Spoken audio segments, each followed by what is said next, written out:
2, France Maghreb 2. Au programme du Grand Forum pour ce vendredi, nous sommes le 14 décembre, la récap de l'actualité de la semaine avec au programme cette question du jour. Pensez-vous que le tueur, Cherif Chekhat, aurait dû être interpellé vivant à Strasbourg? C'est la question que je vous pose aujourd'hui, à laquelle vous répondez sur Facebook, France Maghreb 2, oui ou non. Sur Twitter, LGF officiel. Jean-Pierre Chevènement quitte la présidence de la Fondation de l'Islam de France. C'est Ghaleb Benchir qui lui succède. Il sera avec nous dans un instant pour nous expliquer sa feuille de route.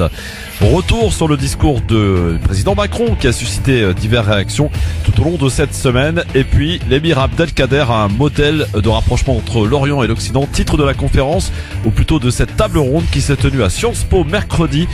Audrey Pronosti y était et nous fera un compte-rendu de ce qui s'y est dit et s'est passé. Rendez-vous tout à l'heure avec aujourd'hui pour nous accompagner Faiza Ben Mohamed et Tarek Mami. France Maghreb 2, France Maghreb 2. Sur 102.6 FM, à Orléans et tout. Merci d'être avec nous en direct sur votre radio France Maghreb 2, c'est votre LGF et comme tous les vendredis en mode récap, on refait l'actualité et Dieu sait qu'elle fut chargée. Encore une fois cette semaine pour nous accompagner le vendredi, c'est Mami, Tarek Mami, bonjour. Bonjour Christophe, bonjour à toutes, bonjour à tous. Et je vous présente la journaliste militante Faiza Ben Mohamed, bonjour Faiza. Bonjour tout le monde. Comment ça va ma chère Faiza? Ça va super bien. Alors, est-ce qu'on retient journaliste ou militante? Parce que pour les journalistes, on évite de rajouter, d'accoler militante.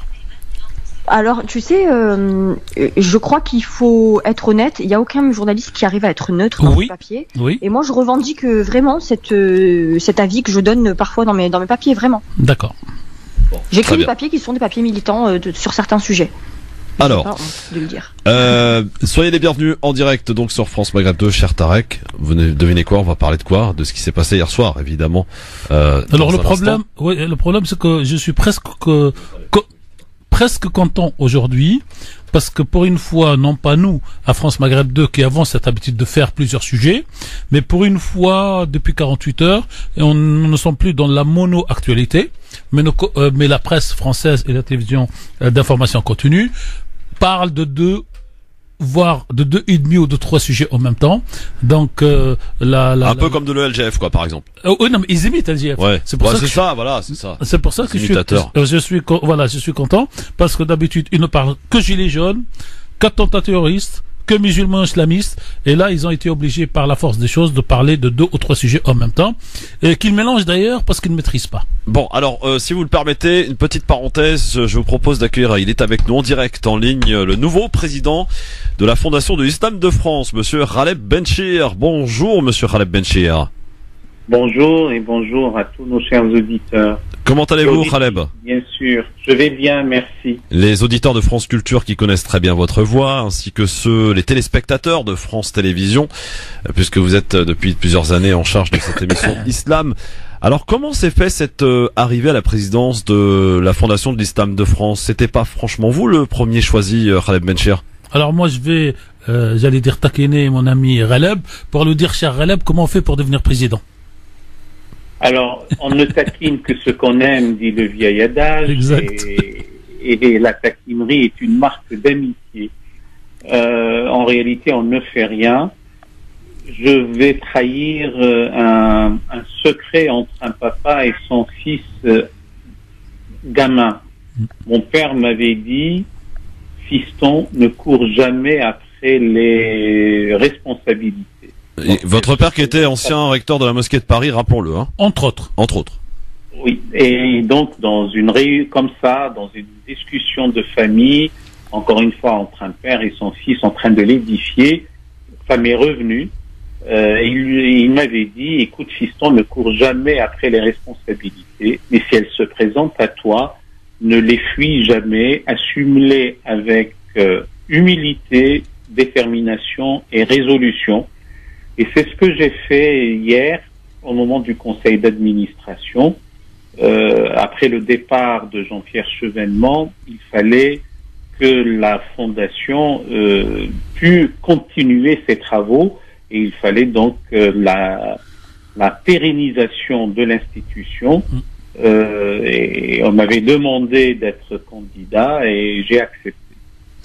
Alors, quelle est votre feuille de route, Ghaleb Benchir? Parce qu'on a l'impression quand même que cette fondation qui existe depuis 2 ans, elle n'a pas apporté grand-chose. Pardon de vous le dire.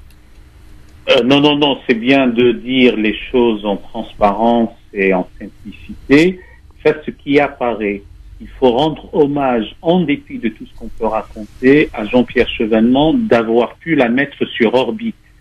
Il faut vaincre l'inertie de départ. Vous savez, une voiture ou un mobile quelconque ne pourra fonctionner ou rouler que lorsqu'on arrive à vaincre l'inertie de départ. Maintenant, la feuille de route qui est à venir, c'est d'abord consolider les acquis, même s'ils ne sont pas connus. Le plus grand acquis, c'est le site Internet et le campus numérique, parce que nous ne pouvons pas laisser notre jeunesse aller s'informer sur l'islam, sur Internet et trouver Cheikh Google qui raconte n'importe quoi. Donc il y a ce travail immense à mener, avec beaucoup d'intelligence, et il existe, il faut le consolider et le fortifier. Je lui ajouterai une web TV et il va y avoir aussi de la formation en ligne.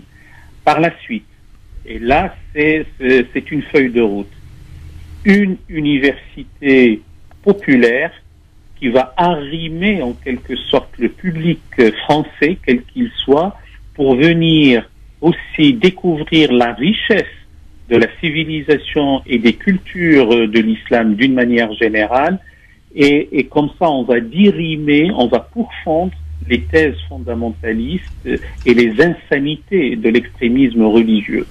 Troisième point, je compte très vite monter des conférences et des colloques internationaux sur la pensée théologique islamique, la pensée tout court, et ça deviendra un élément phare, un événement phare de la vie culturelle en France, parce que en réalité, la France aura l'islam qu'elle mérite, ou un islam de beauté, d'intelligence, d'humanisme, et nous devons tous nous y atteler et nous donnons les moyens pour ça, ou un islam de médiocrité, de barbarie, de terrorisme, et nous n'en voulons pas, et nous vomissons cette affaire-là. Quatrième point, c'est aussi le fait d'accompagner et de contribuer à la formation des acteurs sociaux, des éducateurs spécialisés, pour qu'ils aient une idée moins stéréotypée et moins folklorique de cette tradition religieuse islamique et qui a sous-tendu une civilisation impériale. Cinquième point, et qui me paraît être de la plus haute importance, continuer à donner et à aider les doctorants, aider les étudiants en doctorat en islamologie. Nous avons besoin d'islamologie fondamentale, de l'islamologie savante, et ça c'est quelque chose d'incontournable. Un avant-dernier point, c'est le fait aussi d'aider la formation profane, j'allais dire républicaine des imams, pour qu'ils aient aussi une idée globale des institutions, de l'histoire de la laïcité, de l'histoire de la France, qui vont combiner avec leur formation proprement religieuse. Et donc les chantiers sont titanesques. Oui, effectivement, il y a beaucoup de chantiers en cours. Le programme est assez complet. Conseil d'administration qui a eu lieu hier, il y a une voix qui n'a pas été pour vous à mettre au gratte. Pourquoi? Ah, mon ami, ça me fait sourire, mais c'est leur affaire. C'est leur affaire. Ils ont voulu se singulariser par ce vote à l'opposition de ma candidature, qu'ils l'assument. Moi, ça n'atteint pas ma susceptibilité d'homme. Au contraire, il vaut mieux peut-être savoir qu'on n'a pas l'unanimité, ça renvoie à plus d'humilité, mais il y a eu 10 voix sur 11 pour vous, unanimement. Donc ouais. Le reste, j'allais dire, c'est à l'histoire d'en tenir compte ou pas. Et quelque part, et indépendamment de ma petite personne, il y a un déferlement sur cette attitude-là de la part de l'ensemble des citoyens musulmans ou non musulmans. On n'arrive pas à comprendre pourquoi cette opposition.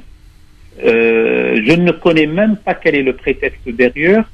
Sous-entendu peut-être que le CFCM n'aurait pas été pris en considération et que les candidats que le CFCM avait proposés n'auraient pas été retenus. D'accord. Alors, on va peut-être clarifier quelque chose.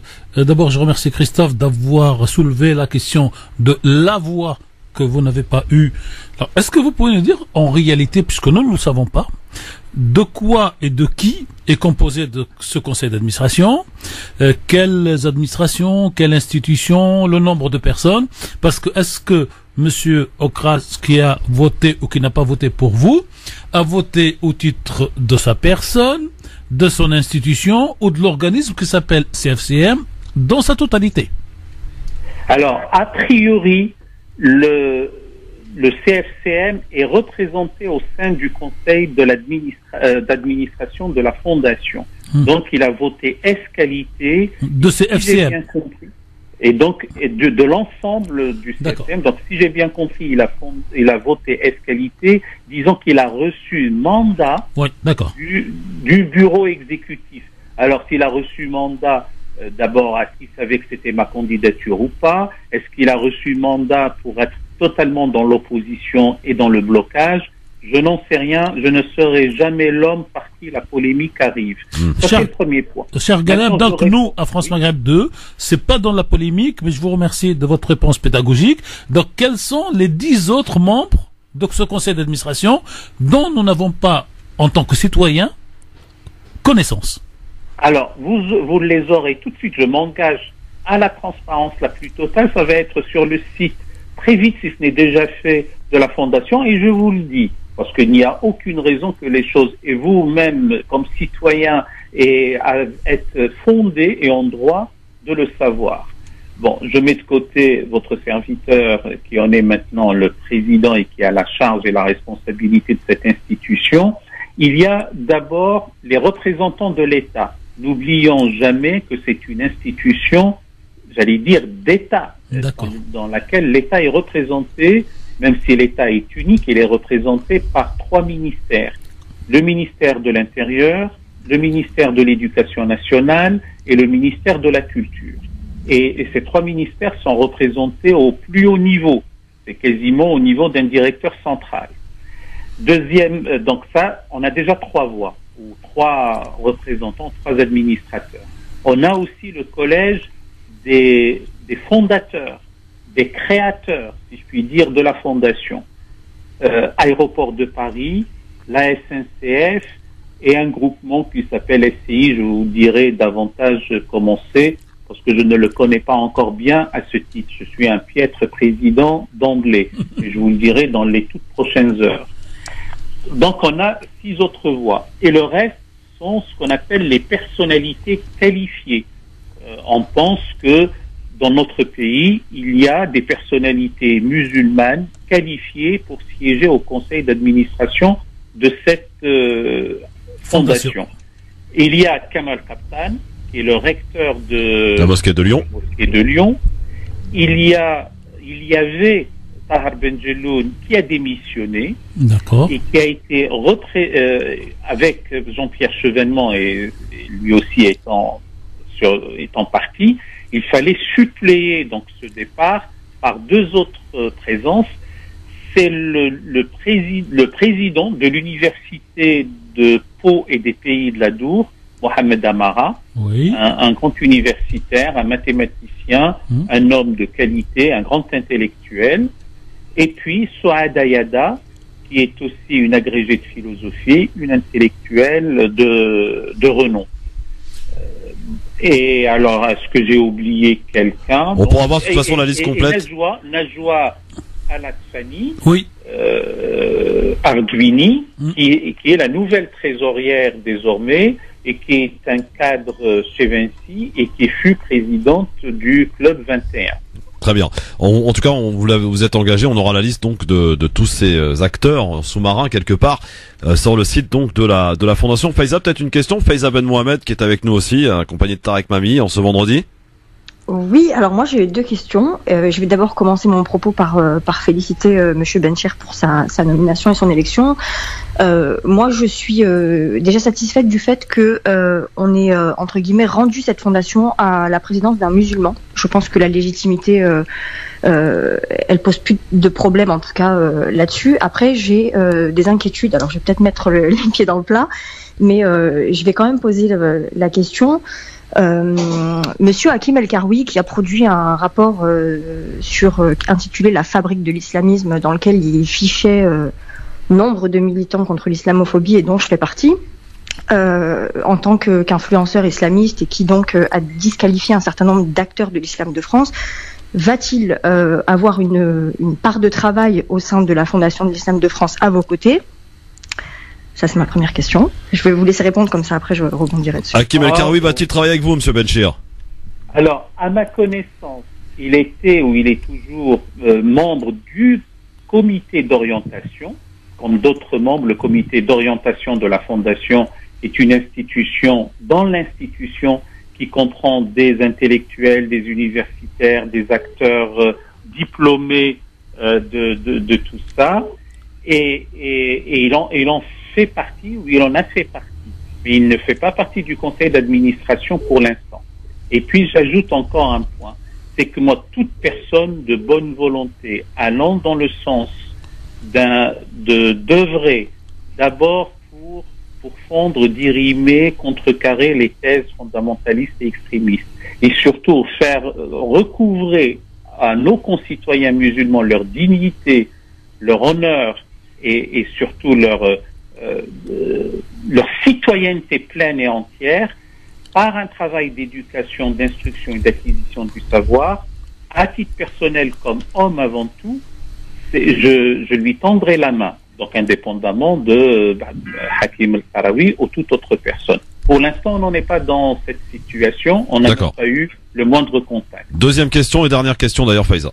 Oui, alors, ma question suivante, elle rejoint un petit peu elle rebondit sur votre réponse. Je me posais la question de savoir si, au sein de cette formation, cette fondation de l'Islam de France, vous allez pouvoir donner une place à l'ensemble des composantes des communautés musulmanes dans leur diversité, c'est-à-dire sans avoir de jugement et de disqualification auxquels on assiste régulièrement par de nombreux intellectuels, acteurs connus et souvent reconnus par les institutions au niveau de l'Islam de France. Alors, ma chère Faiza, la réponse est on ne peut plus simple. Ce sera en aucun cas et d'aucune manière. Parce que le discours d'exclusion, de l'ostracisme, de la marginalisation nous a fait beaucoup souffrir et nous en avons pâti. Moi, je ne participerai jamais de cela.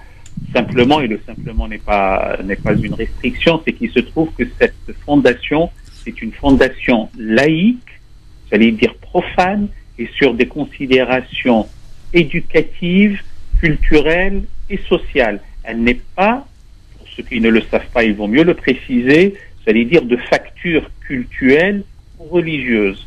Ça ne veut pas dire que ceux qui sont dans le culte ou dans la spiritualité ne sont pas les bienvenus. Mais la vocation première de la Fondation est une vocation et une mission d'éducation et aussi dans le champ culturel et le champ social. Cher Raleb, Tarek Mami, oui. Pour rester dans cette transparence, est-ce que vous prenez l'engagement, et je vous connais, c'est pour ça que je vous pose la question de la sorte, est-ce que vous prenez l'engagement vis-à-vis de vous-même, d'abord, et vis-à-vis de tous les citoyens français, qu'ils soient de confession musulmane ou pas, qu'ils soient pratiquants ou pas, de maintenir cette transparence que vous nous donnez aujourd'hui sur France Maghreb 2, de manière à ce que tous ces non-dits qu'on voit dans la grande presse dite mainstream disparaissent à travers l'action de cette fondation dont vous prenez la tête aujourd'hui. Alors, mon cher Tarek, avant tout, je ne suis qu'un mortel parmi les mortels. Mais je m'engage au moment où je m'approche petit à petit de l'estuaire du fleuve de mon existence, avant peut-être de me jeter dans l'océan de la vie éternelle, comme disent certains. Je ne vois pas pourquoi, ma vie durant, dans mes prises de position, dans mes conférences, dans mes colloques, etc., j'ai été pour cette intégrité morale, pour la rigueur intellectuelle, pour la probité éthique. Et là, parce que j'ai une charge et j'ai une responsabilité qui me coûte du temps, de l'énergie, de la fatigue, etc., je vais maintenant participer à des manœuvres dilatoires, glauques, etc. Non, je mourrai en homme libre et je mourrai en homme prônant la transparence et la sincérité. Monsieur Benchir, ma dernière on n'aura pas le temps de parler. Oui, mais c'est justement ma dernière intervention, et c'est pas une question. Alors moi, je fais le contraire de tout ce que le monde fait. Donc, Je te félicite, cher Ghaleb, et je te tutoie parce qu'on se tutoie dans la vie. Je t'en prie, mon ami. Pour cette nouvelle charge que je sais lourde. Ghaleb Benchir, j'ai une proposition à vous faire. J'aimerais bien, ainsi que 2-3 de mes chroniqueurs, pourquoi pas venir vous rencontrer dans cette fondation, dans mon bureau, pour qu'on puisse faire le point d'ici, je sais pas, allez, 3-4 mois.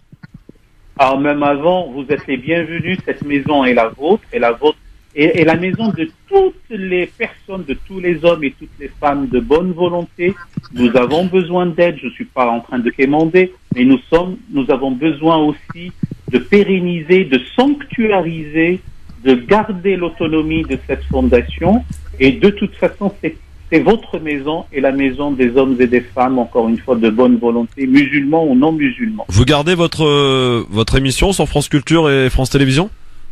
Alors, pour l'instant, ce sont mes seules activités, et puisque nous continuons dans la transparence, ce sont aussi mes raisons fiscales et administratives. D'accord, très bien. Merci beaucoup, Voilà. Monsieur Benchir, et encore félicitations pour cette nomination. Merci bien, merci bien. Au revoir. À bientôt, mes amis. Au revoir, merci beaucoup. Je me rappelle, Tarek, qu'on avait donné une conférence à Marseille, au Mucem, Oui. et il en faisait partie. On avait Oui. passé un sacré moment. J'avais bien ça- chambré Khaleb. C'était quelqu'un, voilà, de On peut dire que formidable. c'est un ami, mais quand on reçoit les invités de France Maghreb, de combien même ils sont nos amis personnels, nous faisons notre travail de journaliste et nous lui posons les questions qui nous interrogent avec la courtoisie qui s'y est, mais avec, j'allais dire, cette pointe de recherche de connaissance et de savoir, sans aucun problème. Pub. Dans un instant, on va aussi rencontrer une autre personne que vous avez rencontrée, Tarek. C'est le nouveau ministre du Tourisme tunisien. Il s'appelle René Trabelsi. Vous l'avez rencontré. Vous lui avez posé les questions qui nous intéressent parce qu'on parle du tourisme et on sait combien même que la Tunisie a besoin de touristes, bien sûr, pour continuer de manière économiquement à remonter un peu la pente. Elle en a besoin. On va voir un petit peu la feuille de route du ministre du Tourisme et puis évidemment on reparlera de cette actualité d'hier soir avec Cherif Shekat, donc qui a été neutralisé par la police. Et on vous pose la question, est-ce que vous auriez aimé qu'on l'attrape vivant, qu'on le neutralise vivant? Et le résultat est sans appel. On en reparle avec vos appels aussi au 01 40 33 9000. À tout de suite, ma chère Faiza, Tarek Mami avec nous jusque 18h. France Maghreb 2, France Maghreb 2. Merci d'être avec nous en direct sur votre radio France Maghreb 2 avec Tarek Mami, avec Faiza Ben Mohamed qui sont avec nous. Alors programme chargé jusque 18h. On va aller écouter dans un instant l'interview que vous avez enregistrée très peu de temps, cher Tarek. C'est le nouveau ministre du Et Tourisme. comme dit l'autre, c'est un autre ami qui est devenu ministre. Voilà. En ce Vous moment, avez, avez des amis qui sont placés, dites donc. Oui, non, mais qui grimpent et moi je les regarde grimper. Ouais, c'est mon principe. vous allez pouvoir nous négocier un petit séjour en Tunisie tranquille là, avec Faiza par exemple. Ça, c'est acquis. Bon, très bien. Faiza, t'as entendu, hein?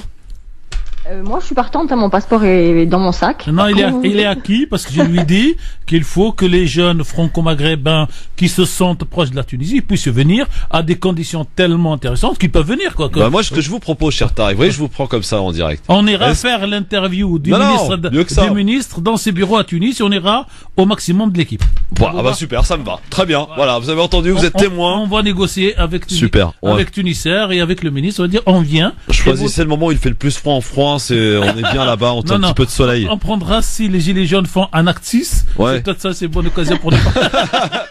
Effectivement, les gilets jaunes qui sont partout, même en Palestine, dites donc, vous avez vu, même en Israël, ils ont les gilets jaunes maintenant. Bon, alors dans un instant, on va parler évidemment de ce qui s'est passé hier parce que ce fut l'actualité pendant 48 heures du côté de Strasbourg. On a l'impression, et c'est bien normal, que la ville reprend son souffle.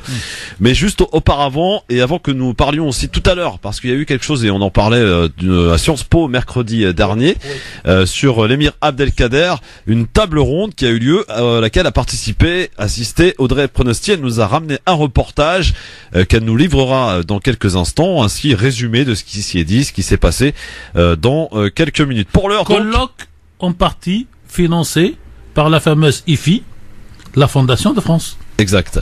Alors tout de suite, donc l'interview de monsieur René Trabelsi, le ministre du Tourisme, par Tarek Mami. René Trabelsi, nouveau ministre du Tourisme en Tunisie.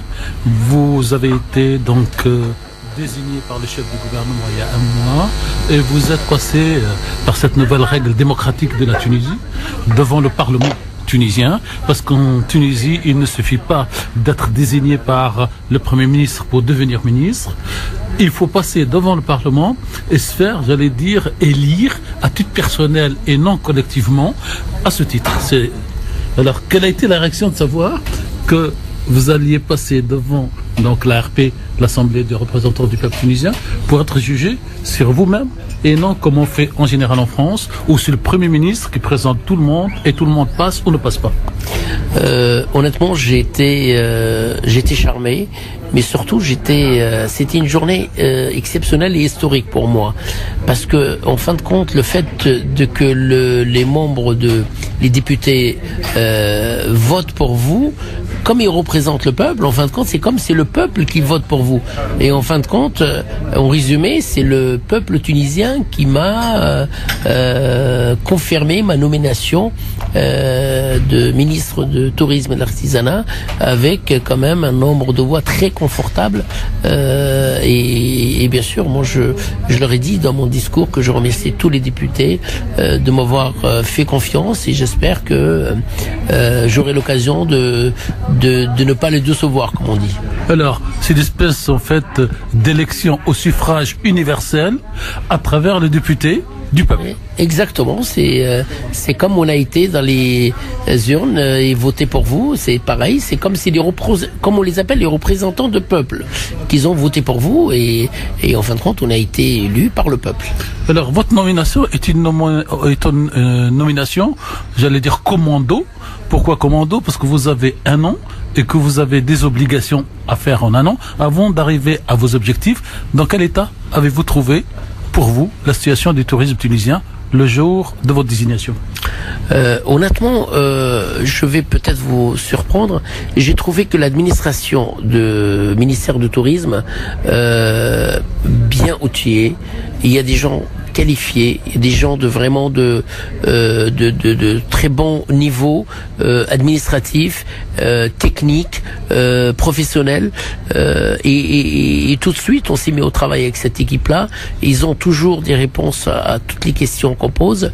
Il y a beaucoup de travail, certes. Vous connaissez l'administration tunisienne, on ressemble un petit peu à l'administration française. Elle est lente et compliquée des fois, mais j'ai trouvé toute l'équipe prête à faire de beaux travail, et c'est pour ça cette équipe-là, je vais la garder et on va faire de bons travail avec eux. Et il y a des choses, bien sûr, je suis condamné à aller vite. Ça c'est clair.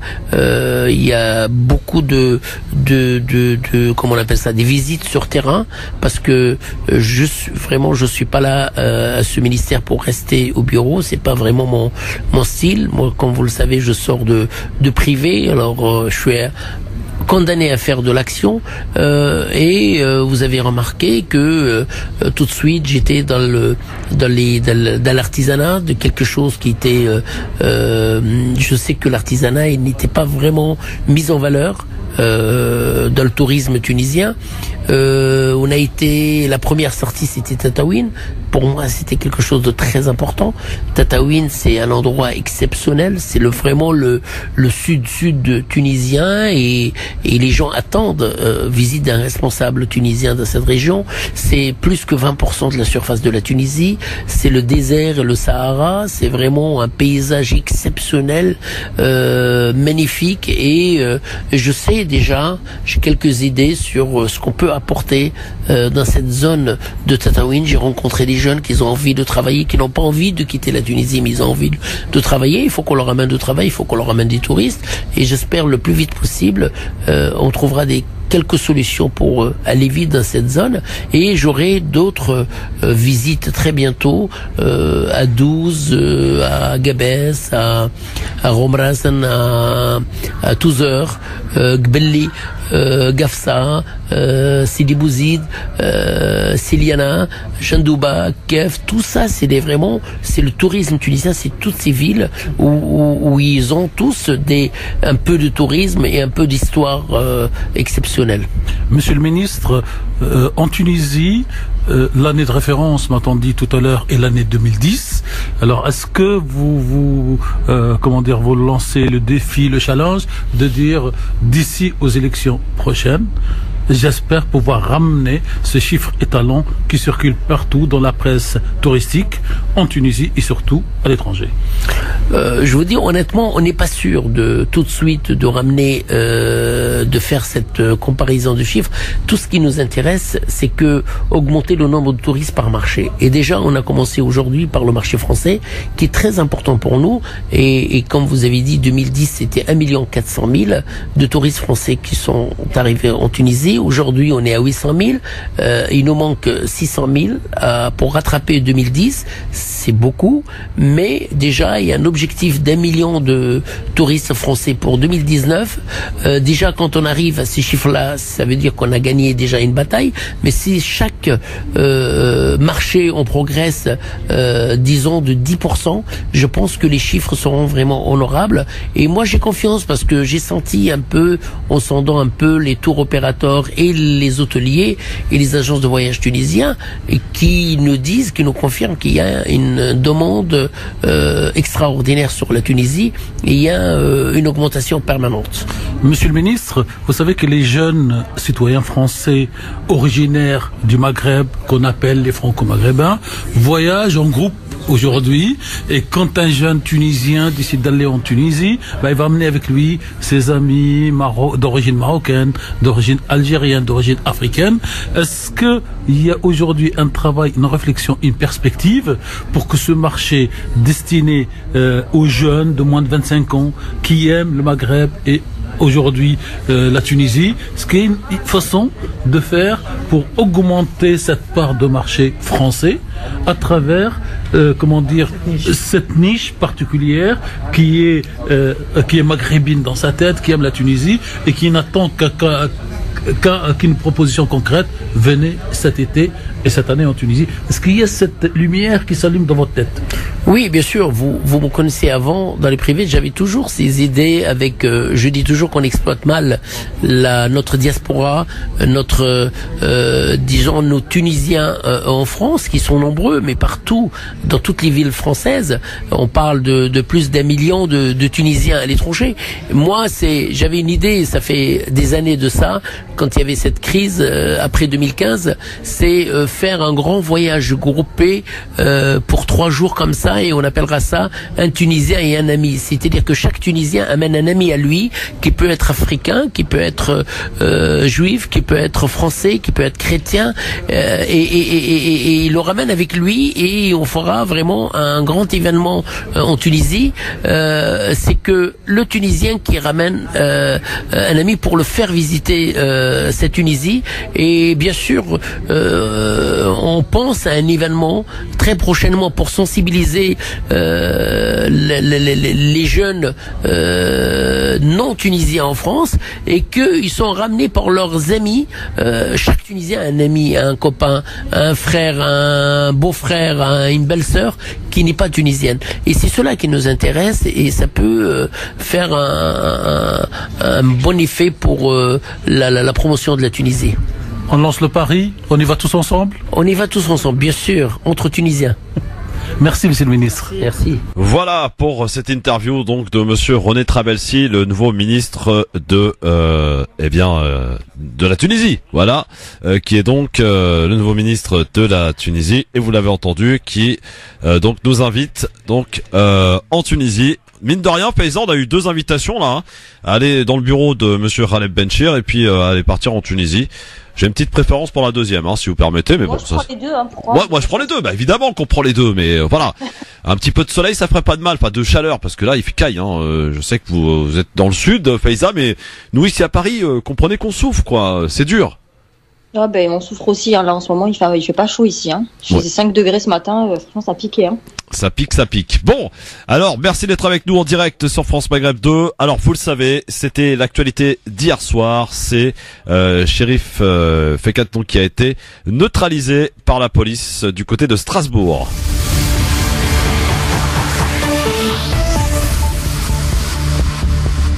Je pense aux victimes, je pense aux blessés. Je pense à leurs proches. Je pense à Strasbourg, je pense à la France, meurtrie par cet attentat. Mais je pense aussi à nos forces de sécurité, qui ont été totalement engagées. Mesdames, Messieurs, je suis fier d'eux. Je pense que c'est une bonne nouvelle dans la mesure où les Strasbourgeois étaient inquiets et que cette épée de Damoclès qui pesait sur la ville, puisqu'il y avait un terroriste dont le lieu de refuge, en quelque sorte, dans sa fuite, n'était pas identifié. Et donc, je suis heureux de cela parce que je pense que ça va faciliter le retour à une vie que je qualifierais de normale. On a un client du bar qui était dehors au téléphone et qui a entendu un bruit sourd. De là, il a vu une ribambelle de fourgonnettes de policiers arriver. Forcément, ça a créé un petit mouvement dans le bar et les gens sont sortis. Après, on n'a pas eu d'informations supplémentaires. On a attendu, on a regardé ce qui se passait, on a vu toutes les fourgonnettes arriver. Et puis, on a appris la nouvelle par la télé, du coup. Jusqu'à 2015-2016, la personne, elle était vraiment versée dans la criminalité. Elle n'avait aucun contact avec, je dirais, une spiritualité quelconque. C'est récent, ce versement, en tout cas, dans cette radicalité religieuse. Mais il n'est pas connu des lieux musulmans, il n'est pas connu des mosquées, il n'est pas connu. Donc, s'il a évolué, c'est qu'il a évolué en dehors des sphères habituelles. Vous avez écouté successivement le ministre de l'Intérieur, évidemment, se féliciter de cette neutralisation hier soir, Christophe Castaner, ainsi que du maire de Strasbourg et d'un témoignage d'une dame recueillie chez nos confrères à la télé, et puis pour finir donc le recteur de la mosquée de Strasbourg. Donc le marché de Noël pourra donc réouvrir. Il a réouvert ce matin. Il a réouvert effectivement. Oui. Le terroriste est présumé est mort et la vie reprend puisque depuis mardi soir, les rues de l'épicentre de Strasbourg étaient étrangement désertes.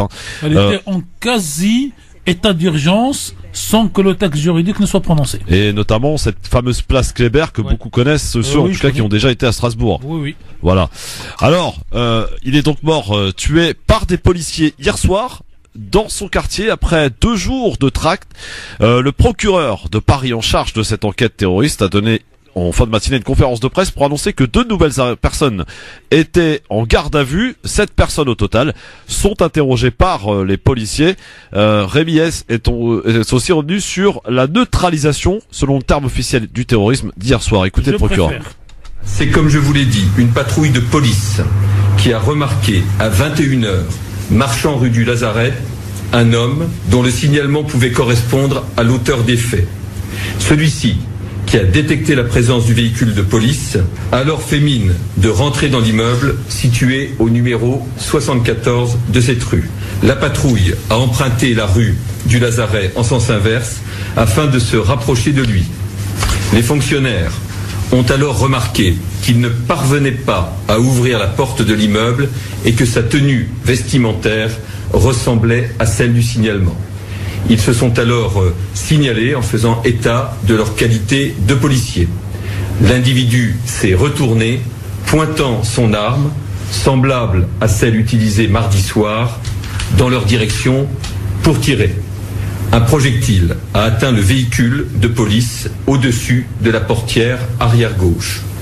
2 des 3 policiers ont alors riposté, tirant à de nombreuses reprises et tuant l'auteur. La question qu'on peut se poser, donc c'était le procureur que vous avez entendu, Rémi S, donc le procureur de Paris. La question que l'on vous pose aujourd'hui, est-il pas préférable d'essayer de le neutraliser vivant? Parce que en France, en tout cas à chaque fois qu'on a eu à faire ce genre d'opération, les Français, la police française n'arrive jamais à les avoir vivants. On vous la pose cette question. Est-ce que vous auriez aimé qu'ils soient vivants, arrêtés vivants en tout cas? Alors vous êtes sans appel 91% de oui sur Facebook, 73% sur Twitter, LGF officiel, Facebook France Maghreb 2. Faiza, est-ce que tu aurais aimé qu'on l'attrape vivant? Évidemment, j'aurais préféré qu'on l'attrape vivant, mais parce que je pense que limite c'est trop facile de mourir comme ça et de pas avoir à répondre. Je pense que la situation aujourd'hui de Salah Abdeslam, par exemple, lui est insupportable et il a un petit peu ce qu'il mérite. Je me fais pas trop d'illusions quant à des éventuelles réponses, parce qu'on sait que ce genre de personnes il y a très peu de chances qu'elle nous apporte des éléments d'enquête qui puissent être probants sur un éventuel réseau ou sur la manière dont il se serait radicalisé, donc il ne faut pas se leurrer là-dessus. Mais après, dans la mesure où il a porté atteinte à la vie des policiers, la logique c'est que la police tire. Et malheureusement, ça anéantit les chances de pouvoir lui poser des questions, l'interroger, l'incarcérer, le juger surtout. Est-ce que Tarek, qui sont pourtant entraînés ces policiers pour justement ce genre d'opération, ce genre de situation, pour essayer de capturer quelqu'un, même s'ils braquent son arme sur eux, ils sont capables de le neutraliser, je sais pas, de tirer dans les jambes, j'imagine que ça doit être possible quand même, non? Alors il y a deux choses. Malheureusement, après je reviendrai et je rejoins tout ce que Faiza a dit sur le côté heureusement, parce que les policiers ne doivent pas non plus risquer leur vie, ils la risquent déjà comme ça, mais c'est devenu une tradition française que chaque fois qu'on est en face à un suspect supposé terroriste, on tire et on tue. Ça a commencé par Khalkhal. Khalkhal était dans une forêt, il était tout seul, il avait une arme, certains fusils, mais il était entouré de gendarmes. Est-ce que les gendarmes ne pouvaient pas, se mettre de côté et tirer jusqu'à ce qu'il épuise les balles qu'il a dans son fusil?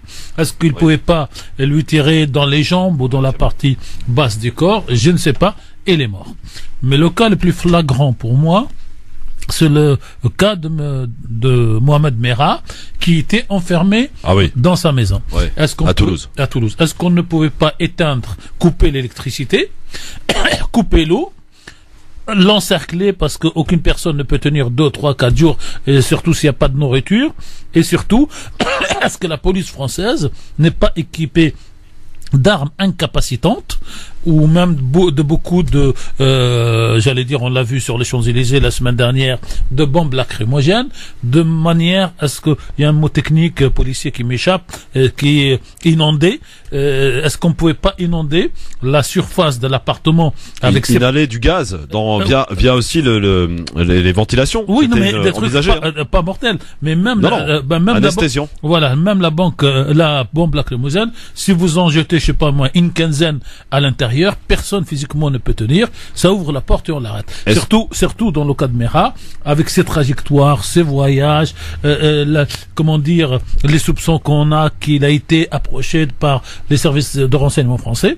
Et là, aujourd'hui, donc... Vous dites quoi? Il y avait une volonté de ne pas l'avoir vivant, quoi, je ne sais pas, non, je me pose la question. Oui, on se pose la question. Et se poser la question... Avis, quand tu interviens sur un truc comme ça, je pense que les policiers sont dans un tel état de stress, et surtout, ce qu'il faut rappeler, c'est que hier, Chérif Cheikhat, il se fait pas abattre par une unité d'élite que serait le GIPN, Faiza, pour hier, je me pose moins de questions. Sur tous les cas que je citais, le cas le plus flagrant pour moi, objectivement, qui pose interrogation, en tant que journaliste, en tant que citoyen, c'est Merah. C'est le cas de Merah. Mais Khalkhal, et surtout hier soir, c'est-à-dire les policiers de quartier sont quand même pas les policiers de GIGN. Ouais, bien sûr. Donc une personne leur tire dessus. D'ailleurs, ça s'est un peu fait par hasard, oui, BRSI, ça s'appelle, je sais pas quoi. Donc pour hier, à la limite. Moi, ce que ce que je remercie Christophe sur toute la terminologie, parce que moi, je suis à fleur de peau cette expression, les terroristes abattus. Oui. Je n'aime pas ce mot. On abat les chiens, on tue les bandits, et je vais vous dire quelque chose, parce que quand on dit qu'on a découvert une grenade ou deux grenades le matin chez le suspect, et qu'on lit le mot grenade à acte terroriste, donc forcément islamiste, je vous rappelle que pour ceux qui sont un peu plus âgés ou ceux qui ont suivi les actualités du banditisme, le fameux Jacques Mesri avait 3 grenades dans sa voiture sous ses pieds. Est-ce que ça veut dire qu'il était terroriste? Certes, puisqu'il terrorise les gens, mais est-ce que c'était du terrorisme islamiste? Donc c'est tous ces mots, cette sémantique, et je remercie, ça se fait pas, mais le ministre de l'Intérieur qui, dans son intervention instantanée hier soir, a utilisé le mot neutraliser, et également M. Nunez, le numéro 2 du ministère de l'Intérieur, qui a utilisé donc ces mots neutralisés. Il n'y a pas de conviction sur l'acte terroriste. C'est-à-dire qu'aujourd'hui, on a l'impression que la société française est emportée dans une sphère d'islamophobie. Ah oui, c'est parti là, on les a lâchés. Attendez, mais emportée par donc les médias, les hommes politiques surtout de droite, et qu'il y a quelques hommes qui émergent, parce que vous avez vu que par exemple le Premier ministre Monsieur Philippe a retiré de la table de discussion la phrase immigration et la problématique immigration. Donc on sent qu'il y a une bataille d'idéologie dans notre pays. Bon, alors après cette évidemment neutralisation hier soir, la mort de Chérif Cheikhat, donc on vous pose la question, est-ce que vous auriez aimé qu'on le capture vivant? Visiblement oui. En tout cas, on croit vos commentaires et vos messages messages. Dans un instant, il y a cette situation d'urgence qui reste maintenue et cette manifestation qui se profile à l'horizon, ce fameux acte 5, on en reparle dans un instant. Il se posera peut-être la question de l'enterrement, comme on l'a eu pour Mera. Ah oui, à tout de suite. France Maghreb 2, France Maghreb 2. LGF, le grand forum, quel programme aujourd'hui? Tarek Mami avec Faiza Ben Mohamed qui sont avec nous bien sûr. Alors si vous le permettez, vous le savez que dans cette émission, cher Tarek, on propose aussi aux auditeurs de se mobiliser parce que comme vous l'aviez fait remarquer tout à l'heure, les langues se délient depuis mardi soir, depuis qu'on a appris effectivement qu'il y a cet acte terroriste qui s'est produit du côté de Strasbourg, qui je le rappelle a fait 3 morts, dont un qui reste encore en urgence absolue, ce qui ferait 4 et on espère qu'il va s'en sortir en tout cas. Plus de nombreux blessés, bien sûr, qui restent hospitalisés encore à cette heure-ci. Et donc, on voit apparaître dans les médias des propos qu'on peut considérer islamophobes, du coup, avec le CDM. En partenariat, on a décidé comme ça de proposer aux auditrices et aux auditeurs, on a mis en tout cas ce qui nous a alerté et choqué au vu de tout le monde, et que chacune et chacun puisse se mobiliser. Il suffit, on a vraiment mâché le travail, Tarek, c'est-à-dire que ils ont juste à signer, à envoyer, et tout est transmis au CSA. Vous le savez mieux que moi, il y a que la pression et qui finira par payer. Et le nombre. Et le nombre. Et je rappelle donc que la séquence en question, c'est Barbara Lefebvre, qui est une prof d'histoire, qui a tenu ses propos. C'était sur CNews dans l'émission de Sonia Mabrouk mercredi soir. Aussi la petite marque de la tabac qu'il a sur le front, qui signe bien le signe ostentatoire des islamistes qui passent leur temps à se frapper la tête sur le sol pendant les prières pour justement obtenir ce cal qui en quelque sorte les distingue comme étant des pieux, des religieux au sein même de cette communauté. Je suis pas venue ici pour souffrir, ok? Voilà, donc Barbara Lefebvre pour ses propos qui sont attaquables, Tarek. Ils sont non seulement attaquables, mais surtout cette dame, c'est une multi récidiviste. Pourquoi? Parce que quand je sais pas quel ministre ou quel secrétaire d'État a proposé il y a 2 mois que l'on réfléchisse à intégrer la langue arabe parmi les langues étrangères, cette dame a écrit une longue tribune du côté du Figaro, qui est une horreur. Mais bon, il n'y a pas aujourd'hui en France, des associations de bataille qui saisissent les tribunaux systématiquement, comme dans d'autres groupes cela existe. Et elle dit en clair, elle explique que la langue arabe est la langue du Coran, donc la langue du terrorisme. Donc c'est une multi-récidiviste. Et ça, c'était le Figaro, donc c'était pas sur un média. Donc cette dame, elle est connue, et ce qui manque à côté de CDM que Madame Zawani et d'autres ont monté, à côté de toutes, nous, il nous manque 2 ou 3 associations de spécialistes qui poursuivent, et je dis le mot exprès, poursuivent tout ce qui se dit, tout ce qui se crie dans la presse pour saisir la 17e chambre correctionnelle, donc pour tous les délits de la presse, et laisser la justice faire son travail. Et si la justice recevait tous les jours une nouvelle plainte d'une association avec des avocats qui travaillent bénévolement, vous allez voir, il est parti, vous allez voir qu'au bout d'1 an ou de 2, les mêmes qui utilisent certains termes, je parle de la presse, je parle pas des réseaux sociaux parce que c'est plus difficile à contrôler, vous verrez que ça descend. Mais comme en face, chaque fois que quelqu'un, je vais pas citer tous les chroniqueurs de Marianne ou tous les chroniqueurs du Figaro ou tous les chroniqueurs de Valeurs Actuelles, voire Atlantico, comme ils écrivent et qu'il n'y a pas de réaction, ils font ce qu'ils veulent. Bon, alors je sais pas si on est en ligne avec Faiza, je crois qu'on a un petit problème avec Internet là en ce moment. Faiza? Non, je suis là, t'es là. Ah, très bien, super. T'as entendu de quoi il s'agissait? Parce qu'on propose donc en partenariat avec le CDM de mobiliser les gens, parce que il faut que la peur change de camp au bout d'un moment. Il n'est pas normal qu'aujourd'hui des journalistes, voire même des invités, des commentateurs, des pseudo-spécialistes puissent s'exprimer et dire des choses, des inepties absolument horribles sur l'islam, sur les musulmans. Mais je tiens à préciser que autant ça nous choque évidemment d'entendre des propos islamophobes, autant nous ferons la même chose lorsqu'il s'agira d'antisémitisme, d'homophobie, de négrophobie, de tout ce que nous considérons dangereux, haineux et raciste. Et si on disait contre toutes les discriminations, tous les racismes, et on rentre pas dans tous ces détails. Bon, il se trouve que l'islam a la bonne carte en ce moment. Le sujet de l'islamophobie est hyper vendeur en termes d'audience. On est sûr de faire le buzz avec ce sujet-là, surtout quand on raconte n'importe quoi. C'est pour ça que moi je suis contre le buzz. Après, il faut absolument responsabiliser les spectateurs, les auditeurs, et leur dire que les sanctions, elles se font avec eux et grâce à eux. Il y a qu'eux qui peuvent signaler individuellement parlant. Le CSA ne reçoit que très peu de saisines sur des questions d'islamophobie ou de racisme, alors que quand il s'agit par exemple d'Hanouna qui fait un sketch homophobe que je condamne, on reçoit des milliers de signalements. Et quand c'est la question du racisme, de l'islamophobie ou de la discrimination sur un caractère religieux ou sur l'origine, eh ben il y a nettement moins de participation. Il faut aujourd'hui se responsabiliser et se dire que ce travail-là, il se fera pas sans les citoyens. Et puis surtout, il faut arrêter de dire on ne peut rien faire. Là, on peut faire. En plus, on vous a vraiment mâché le travail. Cher Faiza, je t'invite aussi à retweeter pour que tes abonnés puissent en prendre connaissance, hein. Donc de ce partenariat avec le CDM. C'est ça. Hein non, voilà, tu l'as pas fait. Hein, t'as mis un petit like, mais t'as pas retweeté. Donc voilà, donc n'hésitez pas en tout cas. Vous êtes sous surveillance. À mobilisons-nous. RG, lui, il travaille pour les renseignements. Ben oui. À titre bénévole. Ah évidemment. C'est pas une prime défiscalisée pour moi. Bon, alors, il faut qu'on enchaîne parce on est super en retard. On va prendre très rapidement Kamel qui nous attend, qui voudrait réagir à ce que nous disions tout à l'heure, je crois, par rapport au fait de ce qu'on aurait aimé le capturer vivant. Donc ce terroriste qui a été neutralisé hier. Kamel, bonsoir. Oui, bonsoir Tarek, bonsoir à tous les invités ainsi que les auditeurs et auditrices. Non mais alors très rapidement, sur cet aspect des choses, je vais vous dire très sincèrement, le monsieur Chérif, etc. Voilà, moi je veux dire, franchement je me situe de l'attraper vivant, bien évidemment. Je me mets aussi là dans la place d'un père, d'une mère, etc. Sur lequel on aurait tiré, etc.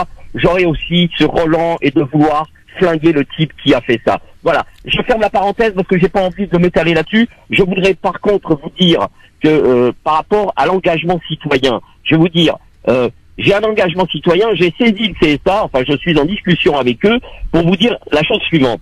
J'ai appelé le CSA pour, considérant que BFM TV, sur lequel je suis intervenu, entre parenthèses, parce qu'il faut dire les choses réellement, sur lequel je suis intervenu.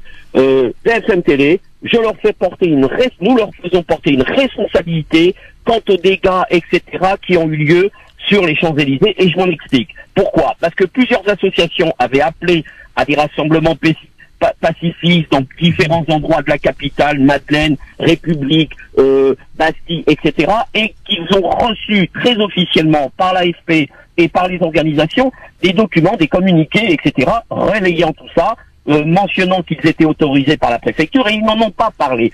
Ils ont tout fait pour amener les gens. Mais là, on comprend bien, il faut créer du contenu. Donc, du contenu, c'est lorsque ça casse et ça permet de tenir l'antenne. Donc, le CSA est saisi, et j'ai eu moi-même, à titre personnel, la directrice, la responsable de Monsieur Schramek, etc., qui disait qu'effectivement, notre plainte, si nous l'engagions, était recevable. Ça, c'est le rôle de chaque citoyen. Chacun d'entre nous a ce devoir d'être présent et de mener le combat, et c'est pour ça que je vous rejoins dans ce que vous disiez à l'instant.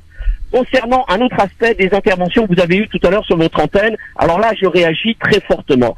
Vous avez reçu Monsieur Tarek Mencher, que tout le monde connaît, Khaled Mencher, qu'on connaît, etc., etc., etc. Ceci étant, moi je me suis opposé à cette fameuse fondation de l'islam de France, parce que je considère déjà c'est un islam en France. Déjà, au niveau de la sémantique, il faudrait revoir tout ça. Donc, que les gens se congratulent, prennent des positions, des postes, etc. Moi, je ne vois qu'une seule représentation, et je vous le dis très clairement. La seule représentation qui peut exister dans ce pays, c'est celle que les musulmans définiront par une consultation, un vote, etc. On a bien compris que lorsqu'il a décrit un peu comment allait être composé le bureau, enfin les gens, etc., moi, ça m'a fait... À la fois, ça m'a fait rire et j'étais triste que Monsieur Bencher se retrouve une fois encore dans ce genre. On va peut-être le laisser travailler si vous permettez, Kamel. Ce genre d'endroit, parce que il n'a rien à voir là-dedans. Et je lui avais exprimé très officiellement il y a plusieurs mois, lorsque je l'ai rencontré, je lui avais dit mais qu'est-ce que tu fous là-dedans, etc. Alors là-dessus, il était un peu resté sans voix parce que je lui disais dans ces termes, très amicalement, très gentiment, mais l'islam de France ne peut exister sans les musulmans et il n'est pas dans l'islam. Et il n'est pas dans l'islam, donc vous l'avez pas entendu. Et Faiza, il n'est pas dans l'islam. Vous l'avez pas entendu? Si, j'ai entendu. Non, mais attendez, non, excusez-moi. Et vous n'avez pas entendu Faiza? Parce qu'on est laïque, musulman, etc., etc. Il y a deux choses. Kamel, il y a deux choses. Oui, je vais laisser Faiza. D'abord, Faiza a rebondi et expliqué des choses.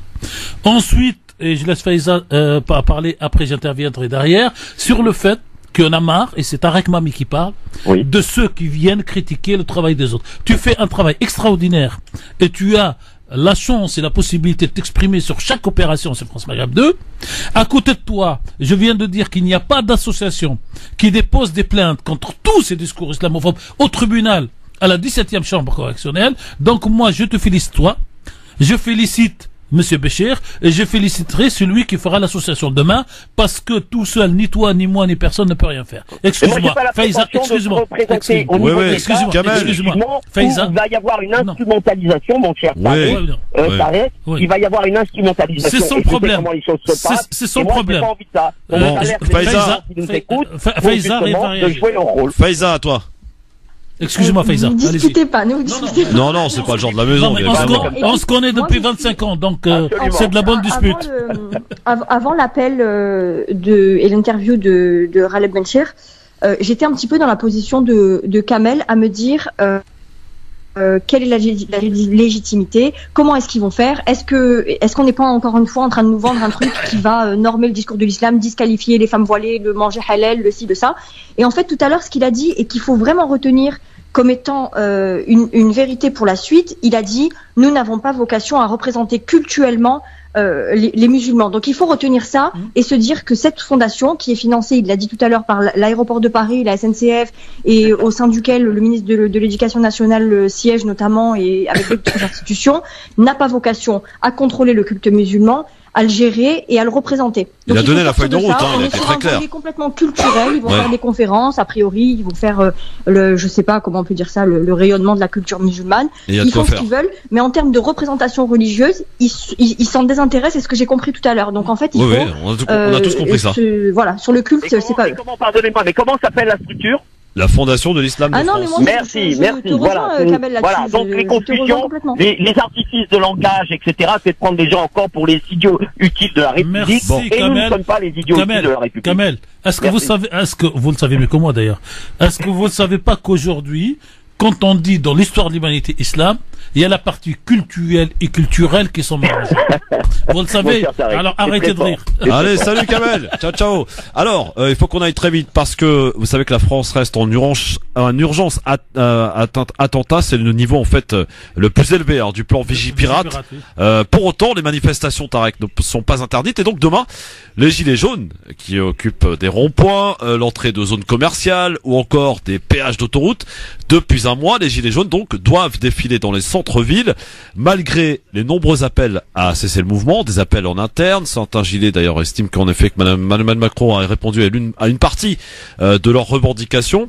Appel lancé par plusieurs partis politiques, des syndicats ou encore le journal Libération ce matin, je ne sais pas si vous l'avez lu. Alors combien y aura-t-il de gilets jaunes demain manifester, nul ne le sait. Mais pour en tout cas redouter, pour éviter les scènes de violence devenues rituelles chaque week-end en France, eh bien les autorités ont décidé de reconduire le dispositif mis en place la semaine dernière. 8000 personnes parmi lesquelles ce qu'on appelle les forces lourdes, des CRS, la gendarmerie mobile. D'ailleurs, les 14 blindés de la gendarmerie qui avaient exceptionnellement été déployés la semaine dernière feront leur retour sur les pavés parisiens. Il y aura également des éléments plus réactifs issus de la police et notamment de la BAC, la brigade anticriminelle. L'objectif pour le préfet de police, c'est de limiter la présence des manifestants les plus violents, les scènes de pillage, vous savez qu'on a vu la semaine dernière, mais Michel Delpech estime que ces équipes peuvent faire mieux. Les forces mobiles seront donc préservées tant que possible le matin pour être déployées l'après-midi, au moment où les tentatives donc de violence s'intensifient. On risque également de voir beaucoup d'interpellations en amont de la manifestation. Il y en avait eu d'ailleurs plus de 1000 dans la capitale la semaine dernière, 2000 en France en tout. Des interpellations d'ailleurs qui ont fait une polémique, car parfois jugées un peu préventif pour le simple port d'un casque ou de lunettes de protection contre les gaz lacrymogènes. En tout cas, si elles avaient certes permis de contenir les violences, certains y voient un moyen déguisé de restreindre le droit de de manifester. Si on y rajoute, et d'après certains témoignages de ceux qui ont été empêchés de prendre le train, bien qu'ils avaient un billet entre les mains et munis d'un gilet jaune, ils étaient invités à ne pas prendre le train. Donc ça s'est passé à Bordeaux, a priori à Toulouse, à Lille. Voilà. Alors un petit mot rapide sur ce qui risque d'arriver demain. On est un peu dans l'inconnu, dans l'incertitude. En tout cas, le dispositif reste le même. Est-ce que c'est inquiétant? Est-ce qu'on va vers une sortie ou est-ce que ça va s'endurcir d'après vous? Faiza? Moi personnellement, je crois pas qu'on va vers un quelconque apaisement. Après, il faut rappeler aussi les chiffres. Les forces de l'ordre ont procédé à 4523 interpellations depuis le début du mouvement le 17 novembre, dont 4099 ont conduit à des gardes à vue. C'est un chiffre qui quand même pose question sur la liberté de manifester, sur la liberté d'opinion, parce que on va pas me raconter la messe en me disant qu'il y a eu 4523 casseurs. C'est pas possible. Il faut vraiment que les forces de l'ordre qui seront demain mobilisées vraiment en masse, parce que 8000 forces de l'ordre pour à peu près 8000 ou 10 000 manifestants, ça fait quand même par manifestant qui est mobilisé, c'est quand même un peu disproportionné, je trouve. Et si le gouvernement pense éteindre la grogne populaire en utilisant des moyens de répression, ils se mettent le doigt dans l'œil. Tarek ? Alors deux choses. La première, c'est que j'ai oublié ma boule de cristal aujourd'hui pour deviner ce qui se passe demain, parce qu'on est rentré dans un mouvement irrationnel et toutes les grilles d'analyse que j'avais, que nous sommes nombreux à avoir, deviennent non fonctionnelles, parce que on n'est pas dans des normes intellectuelles, sociologiques, historiques que nous avions utilisées jusque-là. Donc la boule de cristal, je l'ai laissée au bureau. Très bien. Je viens à la radio. Non, mais pour moi, le plus regrettable, c'est qu'il y a deux droits constitutionnels qui sont aujourd'hui en opposition et une pratique administrative. Les deux droits constitutionnels, le premier est la liberté de manifester. Le deuxième droit constitutionnel est l'interdiction d'empêcher la liberté de circuler. Or, on se trouve avec des gilets jaunes qui pratiquent leur droit à la liberté donc de la manifestation et qui, de fait, bloquent l'application du deuxième droit constitutionnel qui est la liberté de circuler des citoyens. Et quand vous n'êtes pas d'accord avec eux, donc ils arrêtent ça. Deuxième chose, et ça c'est la pratique administrative. La pratique administrative, à tort ou à raison, on accepte ou on n'accepte pas. Quand on fait un rassemblement ou une manifestation, on passe par un canal administratif pour désigner le responsable de l'opération, le trajet, et puis vous avez votre accord. Aujourd'hui, cette pratique administrative a de fait tombé, comme si on était en anarchie, et donc la question que je me pose, que je pose à tous, est-ce que à partir de demandes légitimes soulevées surtout au départ par les gilets jaunes, on peut arriver à une situation qui fait qu'un droit constitutionnel est appliqué, et que celui qui est en face ne l'est pas, et que beaucoup trouvent que cela est normal. Réponse demain, en tout cas, sans nul doute que ça va être en édition spéciale, tout ça sur les chaînes d'infos. On continue, auquel faisait référence notre ami Kamel. On rappelle, voilà. Un mot pour revenir à Strasbourg. Oui. Alors, ça m'a échappé, mais tout à l'heure, je voulais dire quelque chose d'extraordinaire. C'est que depuis 2015, nous avons de super délinquants. C'est le dernier à 27 arrestations, condamnations, inscriptions, tout ce que vous voulez. À 29 ans. Oui. Et qui, en quelques heures, passe de la case Misrine à la case militant islamiste, soldat de Daesh. Et la revendication de Daesh, elle est opportuniste, évidemment. Oui. Et ça, que les commentateurs de grandes télévisions d'information continue continuent en conscience à vendre ce discours, eh ben c'est à vomir. C'est allumer le feu, quoi. Non, mais c'est à vomir. Parce que ces gens-là n'ont aucun truc. J'allais dire, et je resalue encore aujourd'hui quelqu'un d'autre, c'est le commandant, comment s'appelle, de GIGN Proto, je sais pas comment il s'appelle, qui a dit clairement, on ne peut pas passer d'un délinquant qui vient de vendre 1 kilo de drogue à un type qui dit, ou qui dit pas d'ailleurs Allahu Akbar. Et question, personne n'a dit hier soir que quand le suspect a tiré et qu'on lui a tiré dessus, qu'il aurait dit Allahu Akbar, alors que tous les musulmans du monde, quand ils savent qu'ils vont mourir, utilisent ce mot Allahu Akbar parce que ou font la shahada. Alors où est-ce qu'elle est ce terrorisme islamiste? C'est le suspect de Strasbourg. Dans un instant, on vous emmène, plutôt Audrey Pronosti nous emmène à Sciences Po et le zapping. avec une belle bourde de BFM TV hier soir en pleine édition spéciale. Vous allez voir. Restez avec nous et je signale d'ailleurs pour vous apporter cette petite info, les Aigles de Carthage, les Tunisiens ont un nouvel entraîneur, un nouveau sélectionneur en la personne de Alain Giresse. Et l'autre, la prime défiscalisée jusqu'à 1000 €. Oui, jusqu'à 1000 €, hein. Atteint, pas plus. Non, le salarié jusqu'à 3600 €. Donc, tous les salariés qui ont jusqu'à, Monsieur Benabla vient de nous envoyer les infos, jusqu'à 3600, on a le droit. Au-delà de 3600, je crois pas qu'on puisse être. C'est au bon vouloir de l'entreprise, on le rappelle, hein. Non, par ailleurs. Oui, par ailleurs, c'est important. À tout de suite, Sciences Po et le zapping. France Maghreb 2, France Maghreb 2. LGF, le grand forum avec Tarek Mami, avec Faiza Ben Mohamed, et la question que l'on vous pose, est-ce que vous auriez aimé qu'on capture, qu'on neutralise ce terroriste présumé Cherif Shekat qui est donc été neutralisé hier soir vivant? Vous êtes majoritairement à dire oui, bien sûr.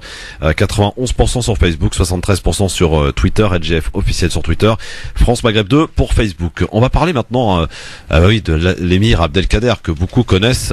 Audrey Pronosti s'est rendu donc à une conférence une table ronde qui avait lieu mercredi à Sciences Po effectivement, et elle a décidé donc de nous faire un petit reportage autour donc de l'émir Abdelkader. Audrey Pronosti pour le grand forum France Maghreb 2. Abdelkader Ibn Moueddine est aussi appelé l'émir Abdelkader. Né le 6 septembre 1808, il vit jusqu'à 75 ans. Chef religieux et militaire de son pays l'Algérie, il mène de front dans la première partie de sa vie la lutte contre l'invasion française au milieu du 19e siècle. Cet homme avant tout érudit, philosophe, stratège, poète, savant, musulman soufi, visionnaire et post-moderne, il a bouleversé la vie de ses concitoyens et même celle de ceux qui le succéderont. Les différentes étapes de sa vie, sa destinée et ce qu'il incarne sont considérés comme un modèle. L'ancien ministre, Monsieur Chevènement, nous explique comment a-t-il découvert le personnage de l'émir Abdelkader. Vous savez, j'ai une vieille relation avec l'Algérie qui a plus de 50 ans. Par conséquent, je me suis beaucoup intéressé à l'Algérie et à partir de là au reste du Maghreb et au reste du monde arabe d'ailleurs.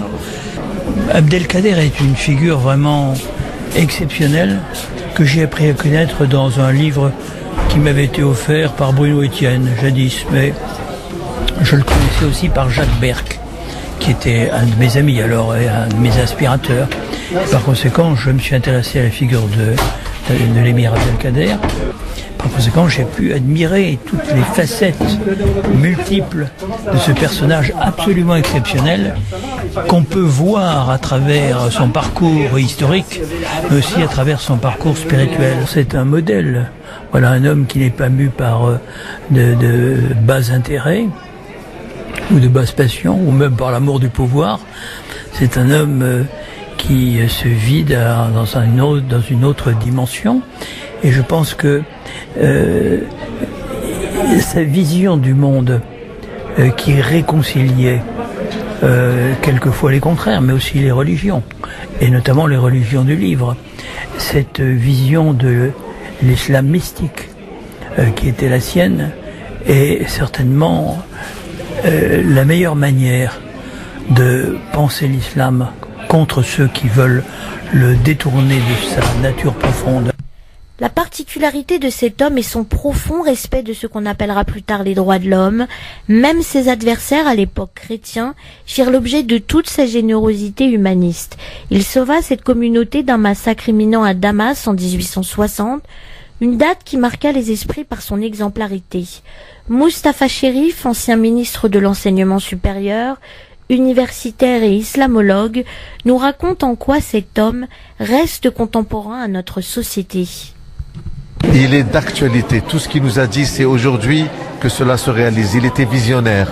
Au 19e siècle, il avait vu venir la mondialité, ou ce qu'on appelle aujourd'hui la mondialisation. Il a compris qu'on est tous dans le même village, sur le même bateau, que notre devenir est commun, et qu'on était obligé de s'écouter, de dialoguer, de parler, pour pouvoir construire la maison commune qu'est l'humanité. Il savait qu'il fallait qu'on soit des partenaires, qu'on soit coopératifs, pour pouvoir faire face à tous les extrémistes de tous bords. Car il y a des ignorants, il y a des gens mal intentionnés qui veulent diviser pour régner. Nous devons plus que jamais refuser d'être isolés et coupés du monde. Nous avons besoin de notre voisin. Rien ne sert d'aller au paradis en ayant jeûné, prié si on a été injuste avec le voisin, dit le prophète. Abdelkader El Jazaïr amène son peuple à s'unir contre l'envahisseur. Chef politique et guide spirituel, par humilité, il refuse à plusieurs reprises le titre de sultan. Il est le prince parmi les saints et le saint parmi les princes. Curieux de toutes les sciences, ayant une ouverture sur le monde exceptionnelle, son parcours illustre une vie rythmée d'épreuves et d'expériences hors du commun. Lors de sa reddition face à Henri d'Orléans, duc d'Aumale, il sera envoyé en France, il sera emprisonné et il découvrira la culture du pays. Ces conditions de détention suscitent l'intérêt des plus grandes personnalités de l'époque, comme Émile de Girardin, Victor Hugo. Une complicité et une collaboration poétique naîtra même par la suite entre l'émir Abdelkader et deux grands auteurs français, Alphonse de Lamartine et Arthur Rimbaud. Louis-Napoléon Bonaparte finira par le libérer en 1852. Il devra renoncer à l'Algérie et c'est le temps de l'exil en Syrie. Il se consacre à la théologie, à l'islam. Et c'est cet acte héroïque qu'est le sauvetage des chrétiens de Damas contre les maronites et les druzes, qui ont fait de lui un symbole, une icône, et s'en est suivi une reconnaissance internationale. C'est le temps de l'héritage et de l'admiration des grands hommes. Ahmed Bouyerden, chercheur associé à l'Institut des recherches et d'études sur les mondes arabes et musulmans, est spécialiste de ce personnage emblématique. Il nous expose ce qu'évoque l'émir Abdelkader pour lui.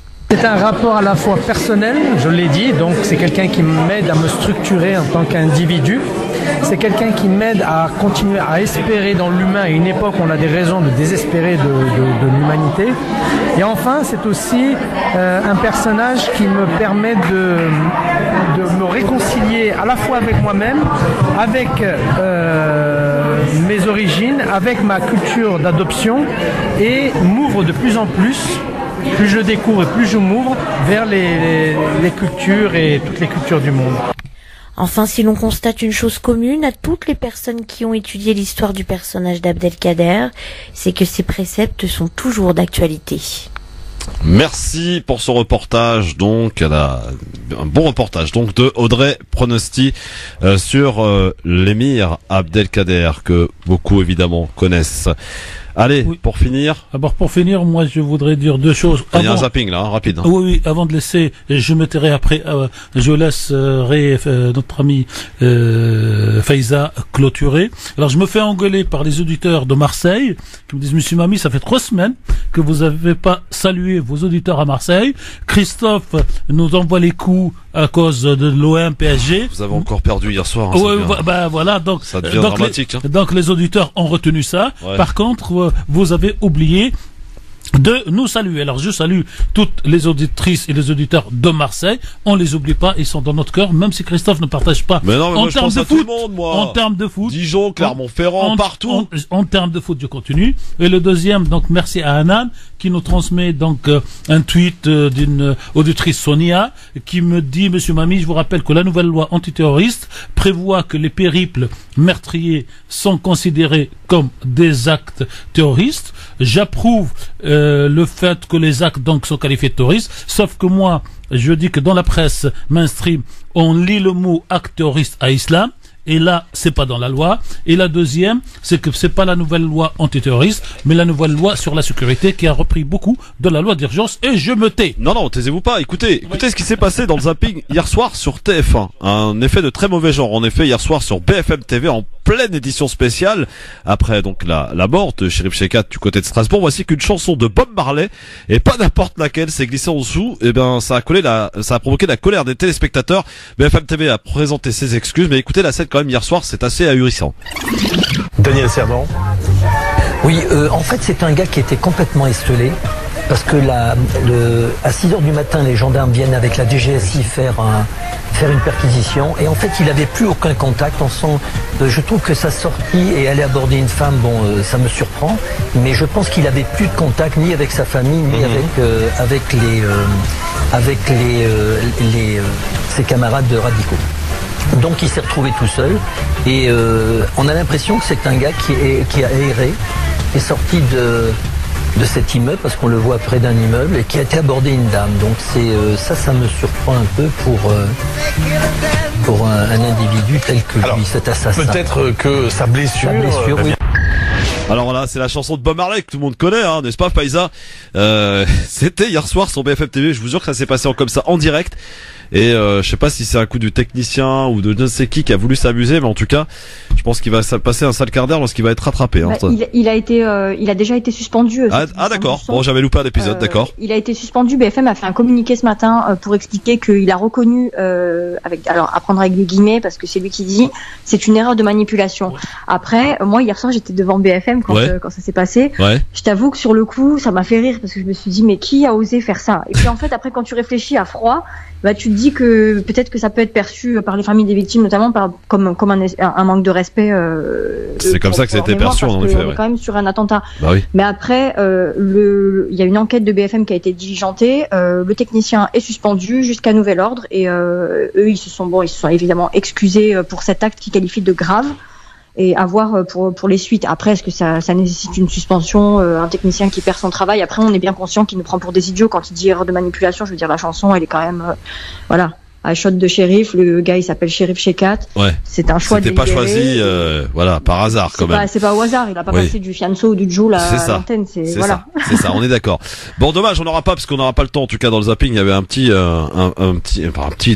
un grand échange entre Mathieu Kassovitz et un militant de la France Insoumise. Ça s'est vraiment frité dans l'émission de Tadei, que vous regardez peut-être sur RT France, sa nouvelle émission.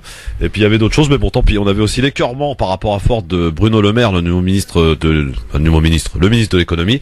Bon, ça sera pour la prochaine. En tout cas, bon week-end à tous. N'oubliez pas, mobilisons-nous. Évidemment, c'est important pour dénoncer ces propos islamophobes, en l'occurrence ceux de Barbara Lefebvre, prof d'histoire sur CNews. On vous a mis la vidéo sur Christophe Le Grand Forum pour aller évidemment toute la démarche à suivre en partenariat avec le CDM.